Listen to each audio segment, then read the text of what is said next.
Here we go. You know that guy, the announcer, Goldie? Here we go. What's going on, everybody? Another watch list time. I don't have a ton to go over for tomorrow, so it will be fairly short and compact. Hopefully the Wi-Fi is a bit better this evening.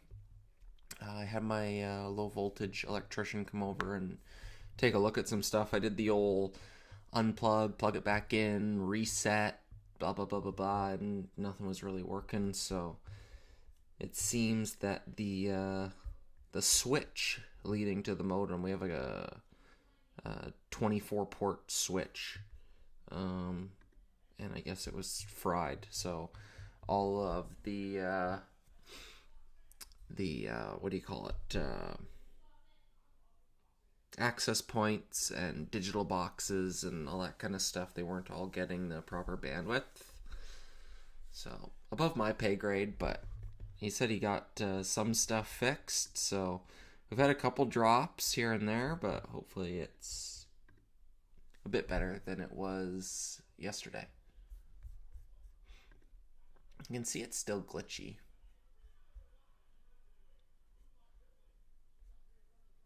Yeah, I can see the whatever you call it, the replay thing is still glitchy. Weird. I can see, what am I running? I can try and might drop this stream.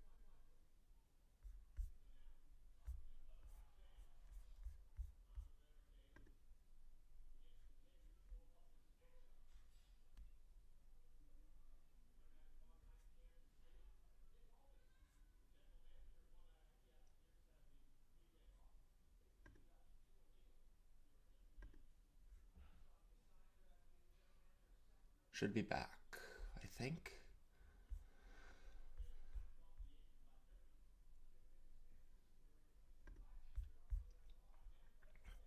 I don't know. If it's choppy, it is what it is. I think the audio, I watched the replay of it last night and the audio seemed to come through okay. It was just my video was skipping around, so it is what it is. Anyways, enough rambling on. I had traded CEP today, looking for pops. It was gapping down a little bit in pre-market, so pops into 34s was that plan from the watch list yesterday, up into this looking left level.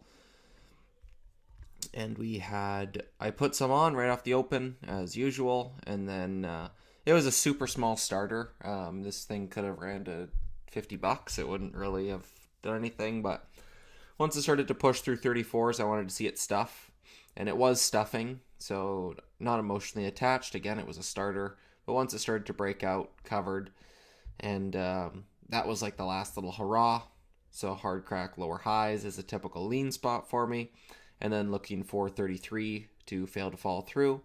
Same setup as the other day that was off that 30 level, and we got that off of 33s. So once we get that pull, I'm looking for pops that fail off of 33s, start to lean. So this is looking very, very, I want to say constructive, but it's constructive to the short side, where it's doing exactly what I want to see.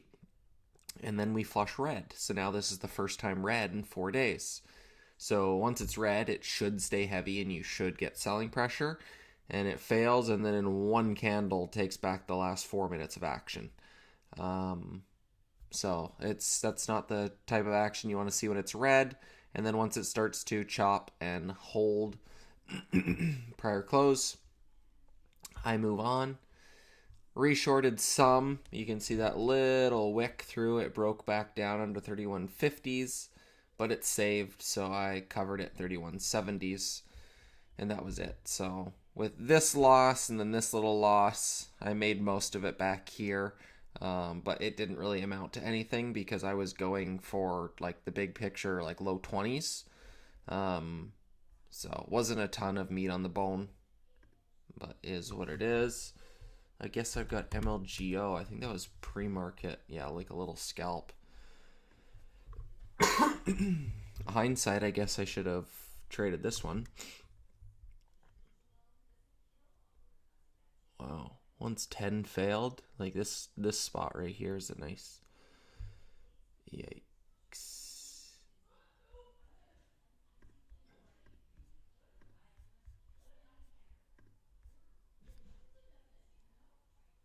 Happy election day. Yeah, the Wi-Fi is trash. I don't really know what the problem is. It started happening all of a sudden. Um and yeah, like I said, I didn't know. I don't know what it is. It just our switch fried on the modem. So I had my electrician come and take a look, but he can't seem to figure it out either. So might need to switch providers or something. I don't know. They don't have fiber optic in all of our areas here. Um, we've like there's Telus and Shaw or Rogers are the two main providers in Vancouver, and Telus is putting more fiber optic than Rogers is. Rogers is only putting it in like new developments and stuff, so might have to switch to Telus. But yeah, whatever.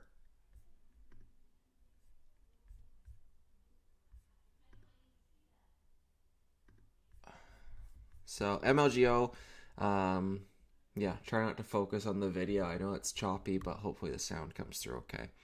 So this one was higher the better. You've got a ton of bag holders, and you can see each pop. This was that swing idea over here, like that 15 16s. And each pop along the way has been met with selling pressure, so it got a PR and was just straight up unhealthy price action. It's not a matter of if, it's a matter of when it's going to mean revert, in my opinion. So we got parabolic action, and I lean the first red candle, so it closed red, and then I short the open of this one, but it didn't stay heavy, so I covered, took a small little gain, swiped through, and then held prior lows in the 10 level, so that 10 was the key spot for me.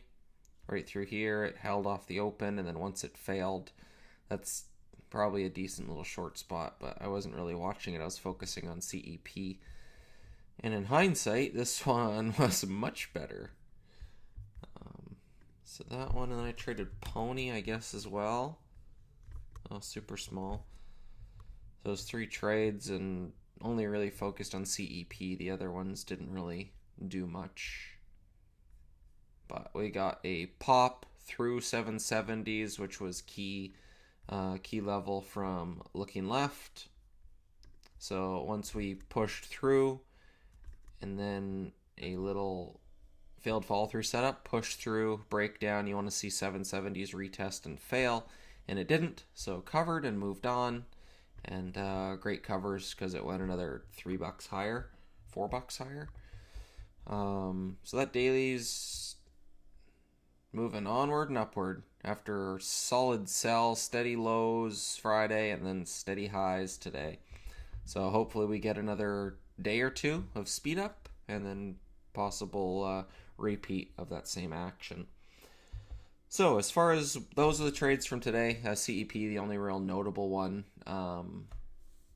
Quick short squeeze once it got 10, 11, tight consolidation. Yeah, not really much of a pattern on it for me now. But those are the CEP was the main focus for me, as you could see by the multiple executions. The other ones were just small little scalps that didn't really turn into anything because the setups didn't form. We've got these mineral names I'm still keeping an eye on, with Eric and USAR still holding up. We had that pullback and now higher lows. Looks like it's firming up and wants to retest.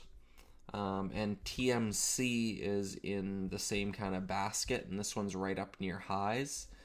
And if you zoom out to like big picture, you can see it's coming out of this super long base and is holding up pretty well over the threes. So this is a breakout I'm keeping on watch just in case. HTZ still hasn't gone away. MSGM retested looking left highs and failed, so there's no real sense in watching that anymore. No volume. NKTX closed below 2, so that thing's weak as hell. CEP, first day it closes below its open. So looked pretty weak. But I don't like swinging it. It's, if you zoom out to like an intradaily, it's holding up really well. If this starts to build 34, 35 plus, I think shorts are in trouble. But I also see in chat rooms a lot of shorts are giving up.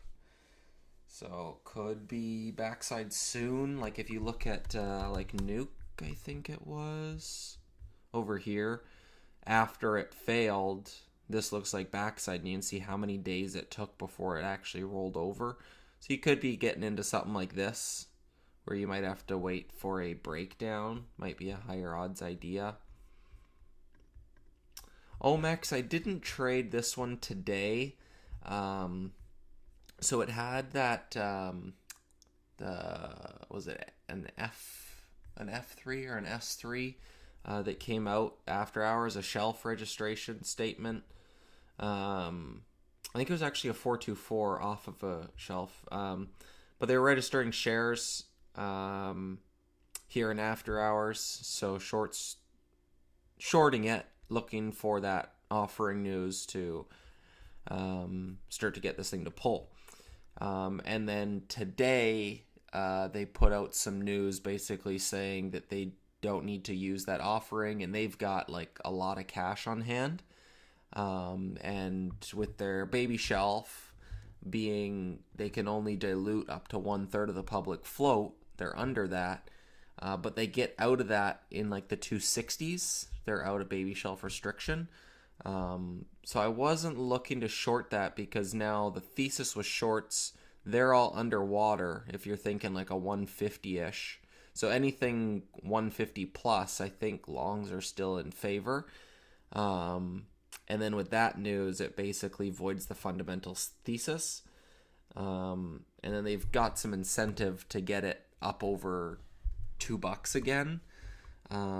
So it wasn't really a high priority short for me. The 4 EMA is sitting basically right at this gap fill in the 110s. So if this fails 130, you might get a 110 flush.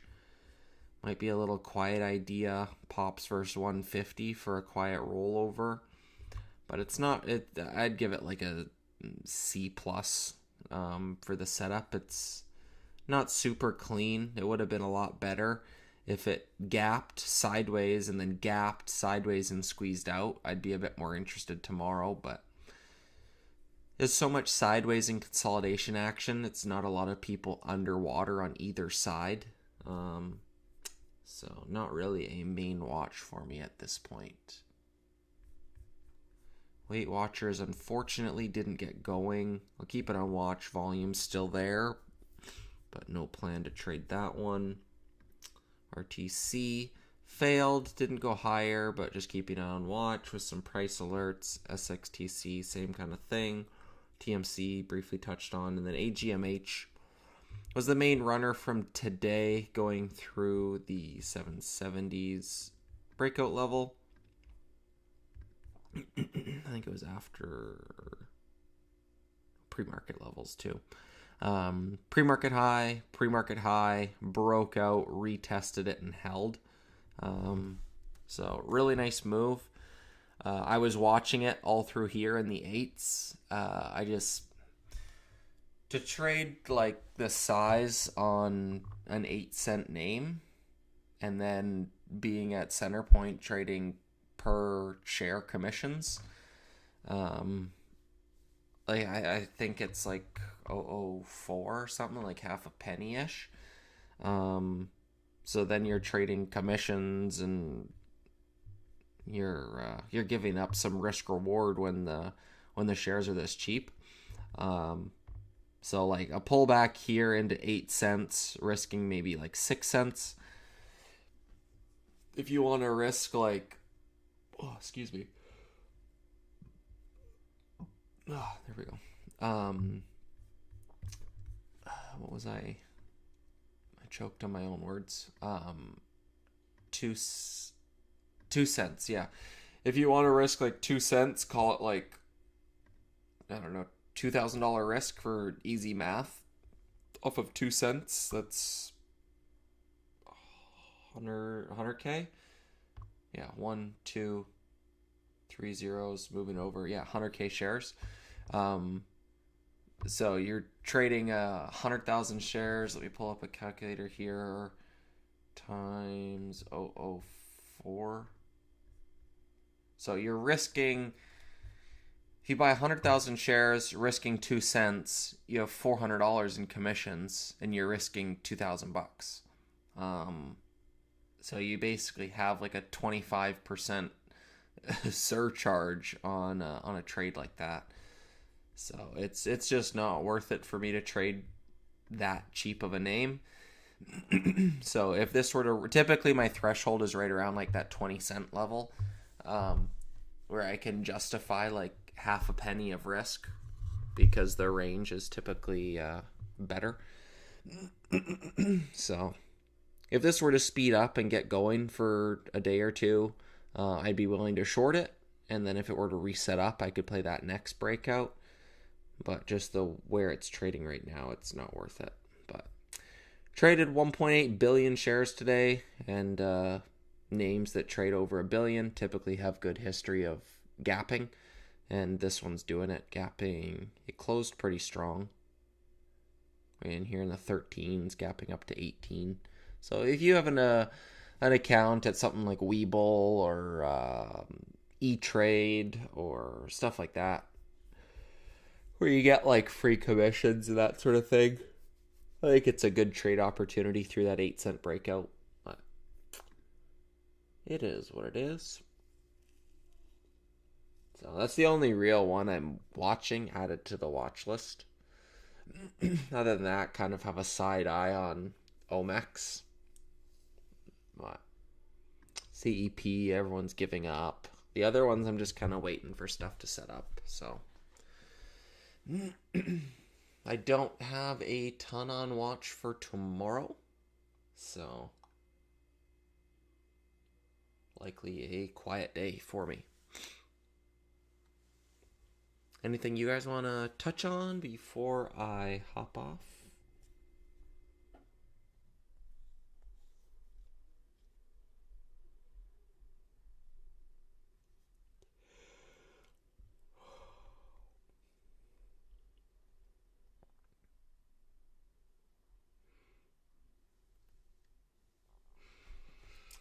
Yeah, election day today here in Canada. I, for one, don't really care, but I don't even vote. Never have. Don't really care. I think it's only a negative not to vote if you complain about the reality of whatever the outcome is. And I've never been one to really care about politics, complain about politics. I just see it as it is what it is. There's a certain set of rules that you have to follow, and whoever's in office sets those rules, and we have to abide by them anyways. So I don't really care.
The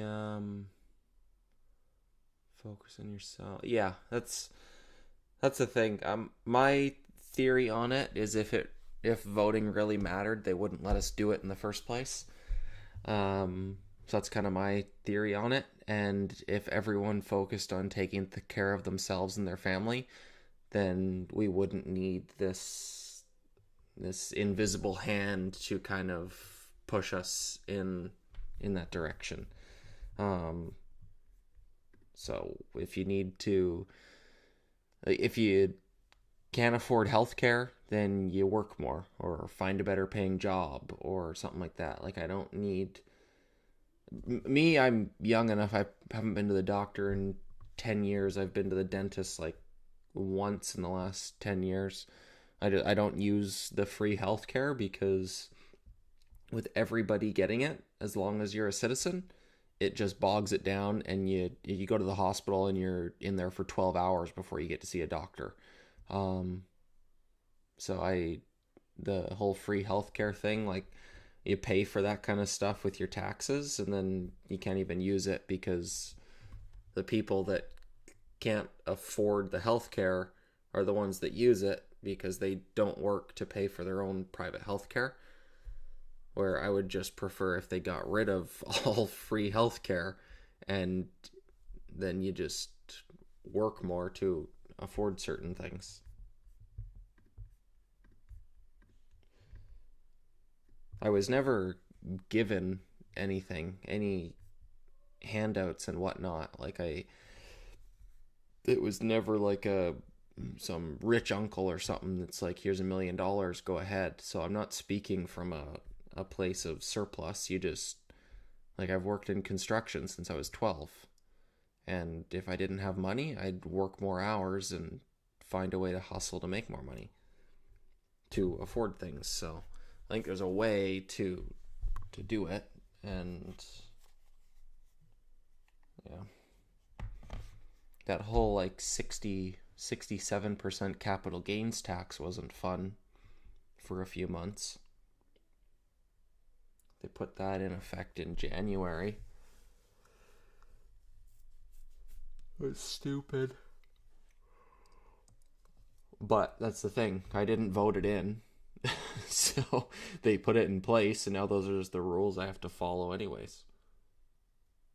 So I'd rather just focus on myself, take care of myself and my family, and let the rules be what they are. Focus on what I can control. The rest of it, there's no point in complaining about it. It's out of my control, so who cares?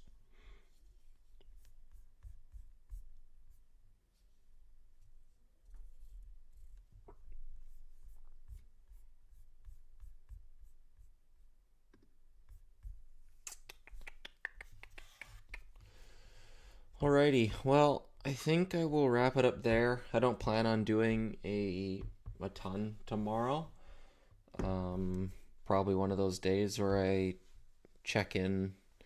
Investors Underground is doing their free broadcast tomorrow. They'll do it on YouTube and Twitter, and I think they even put it on X. There's like one viewer every week on X or on Twitch. No idea who the guy is, but there's always one person on it. So yeah, if you want to check out the broadcast, it'll be like a 15-20 minute webinar. I can look and see who will be on. It will be Josh Cherniak, Emil, Stan, and Ariel. Maybe 4 guys on, so it'll probably be about 20-minute webinar going over their watches for the morning. They'll have a good mix of stuff, but I don't plan on doing a ton tomorrow, unless there's something setting up. But I'll get up and take a look, run some scans. If there's nothing setting up, I'll probably just get off desk early and go and do something productive. No sense in sitting there when nothing's going on for me. Most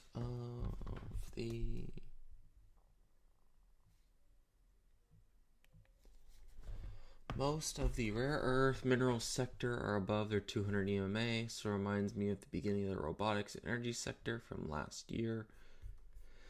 Yeah, there's a little beta test in, let me see here, that Max, the programmer over in IU, has been building, and it's a theme scanner.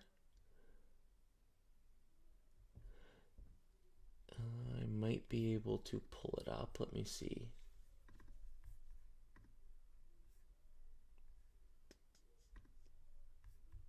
You should be able to see that.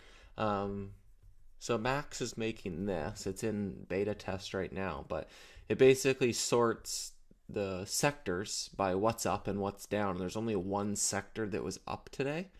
And then he goes into tickers. So you can see names that are moving up in the gold space and their upside leaders. And so the gold and minerals and that sort of thing would be kind of in the same basket. But it's a cool little feature that they put over in IU. So yeah, I'm keeping a watch on that. Like I mentioned, like USAR was kind of the leader over here. And then TMC was following it initially.